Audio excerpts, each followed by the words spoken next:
پھر جزیرہ عرب کے مختلف علاقوں میں بکھر گئے۔ ان میں سے کچھ یثرب کے علاقے میں جاگزیں ہوئے۔ اس میں کوئی شک نہیں کہ وہ عرب تھے، اور علامہ طبری کے نزدیک ان کے جد امجد املیق عربی زبان کے بانی تھے۔ دوسرے قبیلے کا نام یہود تھا۔ جب مسلمانوں نے یثرب کی طرف ہجرت کی تو وہاں کئی یہودی قبائل آباد تھے۔ مورخین کا اس بات پر بھی اتفاق ہے کہ یثرب کے اکثر یہودی فلسطین سے ہجرت کر کے آنے والوں کی نسل تھے۔ ان میں سے کچھ لوگ بخت نصر کے حملے کے بعد بھاگ کر آئے تھے۔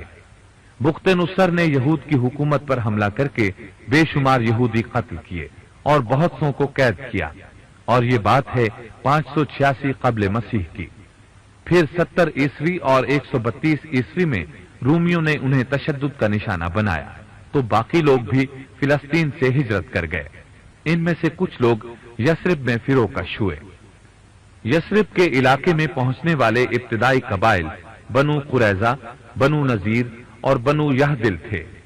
ان کے بعد اور قبائل بھی آتے گئے۔ تیسرے نمبر پر جو قبیلے آئے وہ اوس اور خزرج تھے۔ یہ دو قحطانی قبیلے تھے جو سد معارب کی تباہی کے بعد یمن سے ہجرت کر کے یثرب پہنچے تھے۔ ان قبیلوں کی رہائش سے یثرب کی تاریخ پر بہت گہرا اثر مرتب ہوا۔ مستند قول کے مطابق یہ دونوں قبیلے تیسری صدی عیسوی میں یثرب پہنچے۔ مدینہ الرسول کے بہت سے نام ہیں۔ ناموں کی اس کثرت سے بھی مدینہ منورہ کی عظمت عیاں ہے۔ چند مشہور نام یہ ہیں۔ المدینہ، یہ اس شہر کا سب سے مشہور نام ہے کیونکہ نبی اکرم صلی اللہ علیہ وسلم نے یہاں ہجرت فرمائی اور یہیں مدفون ہوئے۔ ایک نام طابہ ہے۔ جی ہاں، مدینہ منورہ کو طابہ بھی کہا جاتا ہے۔ صحیح مسلم اور مسند احمد کی حدیث کے مطابق رسول اللہ صلی اللہ علیہ وسلم نے فرمایا، اللہ تعالیٰ نے اس پیارے شہر کا نام طابہ رکھا ہے۔ دراصل طابہ اور طیبہ طیب کے معنی میں ہیں، اس لیے کہ نبی صلی اللہ علیہ وسلم کی برکت سے یہ شہر شرک سے پاک ہو گیا اور ہر پاک چیز کو طیب کہا جاتا ہے۔ اس کا ایک نام یثرب ہے، یہ سب سے ابتدائی نام ہے۔ نبی صلی اللہ علیہ وسلم نے اس نام کو تبدیل فرما کر المدینہ نام رکھا۔ نام تبدیل کرنے کی وجہ شاید یہ ہو کہ یثرب کا مطلب ہے ملامت، فساد اور خرابی۔ بخاری اور مسلم کی حدیث کے مطابق سیدنا ابو موسیٰ اشعری رضی اللہ عنہ سے روایت ہے کہ نبی صلی اللہ علیہ وسلم نے فرمایا، میں نے خواب دیکھا کہ میں مکہ مکرمہ چھوڑ کر ایسے علاقے کی طرف ہجرت کر رہا ہوں جس میں کھجوروں کے درخت بہت زیادہ ہیں۔ میں نے سمجھا شاید یہ یمامہ یا حجر ہو، لیکن معلوم ہوا یہ مدینہ یعنی یثرب ہے۔ ابو عبیدہ لغوی فرماتے ہیں یثرب پورے علاقے کا نام ہے، مدینہ منورہ تو اس کا ایک حصہ ہے۔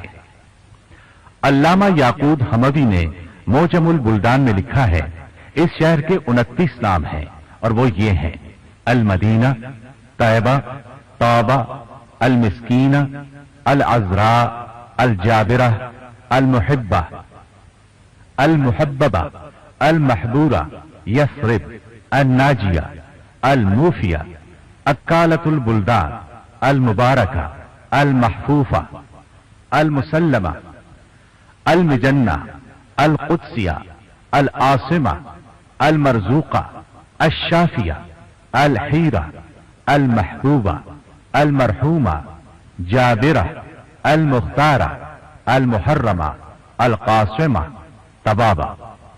پھر نبی اکرم صلی اللہ علیہ وسلم نے دعا فرمائی، رب ادخلنی مدخل صدق واخرجنی مخرج صدق۔ اے میرے رب، مجھے اچھی جگہ داخل فرما اور اچھی طرح یہاں سے نکال۔ اس دعا کے بارے میں بعض ائمہ کا قول ہے کہ مدخل صدقن سے مراد مدینہ منورہ اور مخرج صدقن سے مراد مکہ مکرمہ ہے۔ یہ تھی مدینہ منورہ کے ناموں کی تفصیل۔ اب فضائل بیان کیے جاتے ہیں۔